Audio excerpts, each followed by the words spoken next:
పార్థసారథి గారు. ధన్యవాదాలు అధ్యక్ష.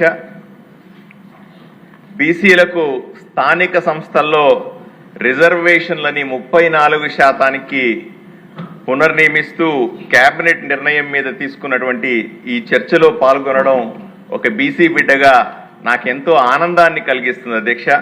ఆంధ్రప్రదేశ్లో సుమారుగా 139 కులాలు, 2,50,00,000 జనాభా ఉన్నటువంటి బీసీలు సగభాగానికి పైగా ఉన్నటువంటి ప్రజల అధ్యక్ష.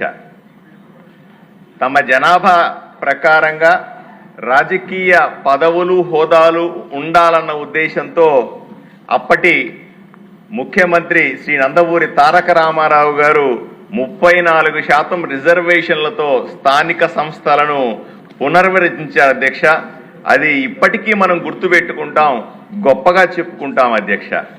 తర్వాత 2020 వరకు కూడా మనకు 34%, 33.3%తో కొనసాగిన స్థానిక సంస్థలకు సంబంధించిన ఎన్నికలు, దానికి సంబంధించిన పదవులన్నింటినీ చూశాం.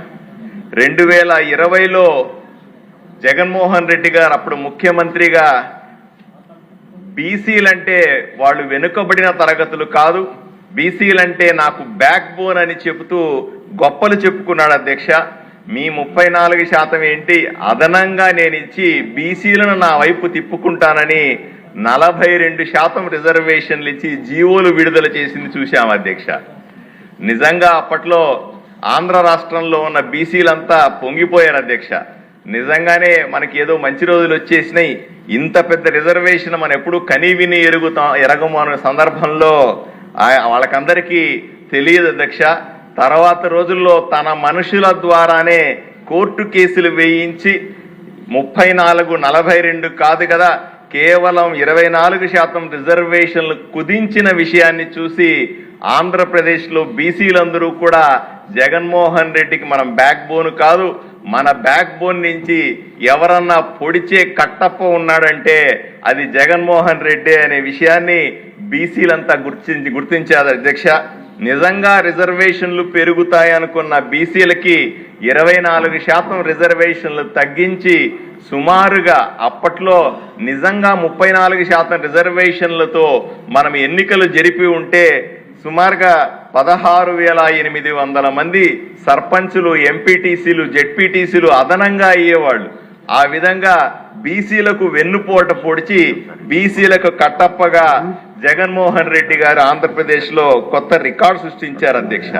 ఈ రకంగా రిజర్వేషన్లు పూర్తిగా తగ్గించబడి ఇబ్బంది పడుతున్నటువంటి బీసీ వర్గానికి మళ్ళీ ఎన్డీఏ కూటమి ఎన్నికల సందర్భంలో హామీ ఇచ్చింది అధ్యక్ష.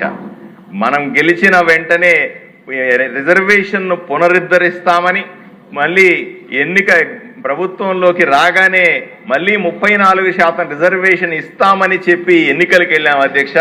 అప్పుడు చెప్పాం, ఇప్పుడు ప్రభుత్వం రాగానే చేస్తున్నాం అధ్యక్ష. ఇది ఎంతో స్వాగతించాల్సిన అంశంగా ఇప్పుడు మనం చూడాల్సింది అధ్యక్ష. సగం జనాభాగా ఉన్నట్టు అంటే ఇంతకుముందు నేను జగన్మోహన్ రెడ్డి గారు లాంటి వ్యక్తి ముఖ్యమంత్రి అయితే, అంటే బీసీలకు వెన్నుపోటు పడిచే వ్యక్తి ముఖ్యమంత్రి అయితే ఏ విధంగా బీసీలు నష్టపోతారో చెప్పాను అధ్యక్ష.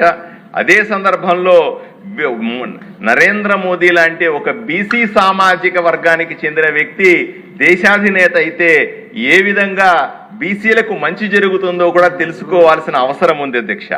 నరేంద్ర మోదీ ప్రధానిగా జాతీయ బీసీ కమిషన్ కు ఏ విధంగా ఎస్సీ ఎస్టీ కమిషన్ కు రాజ్యాంగ హోదా ఉందో ఆ విధంగా బీసీలకు కూడా రాజ్యాంగ హోదా కల్పించిన ఘనత నరేంద్ర మోదీ అధ్యక్ష.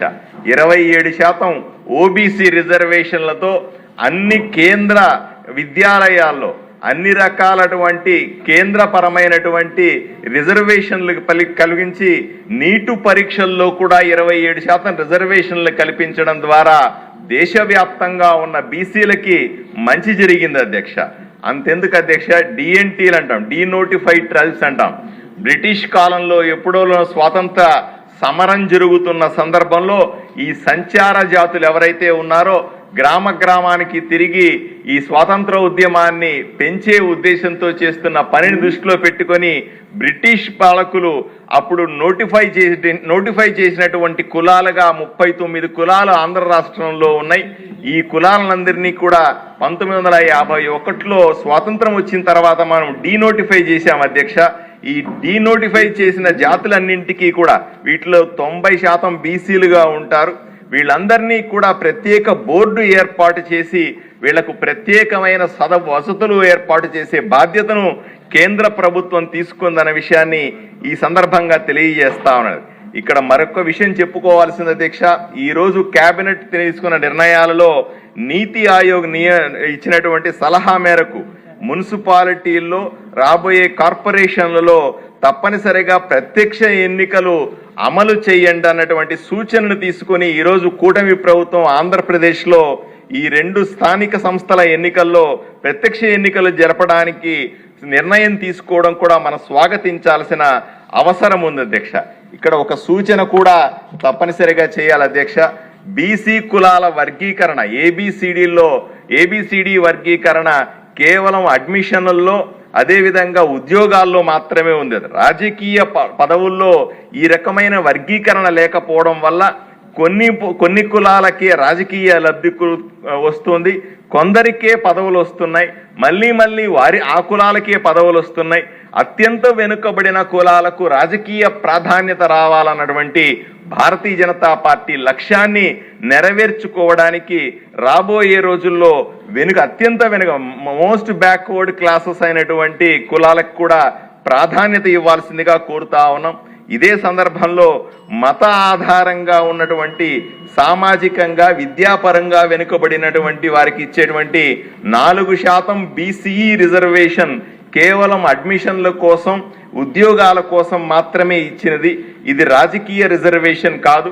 గతంలో మనం చూసాం వైఎస్ఆర్సీపీ ప్రభుత్వంలో స్థానిక సంస్థల ఎన్నికల్లో బీసీ రిజర్వేషన్ సర్టిఫికెట్ తీసుకొని కూడా బీసీ కోటాలో చట్టసభల్లోకి వచ్చారు, స్థానిక సంస్థల పదవుల్లోకి వచ్చారు.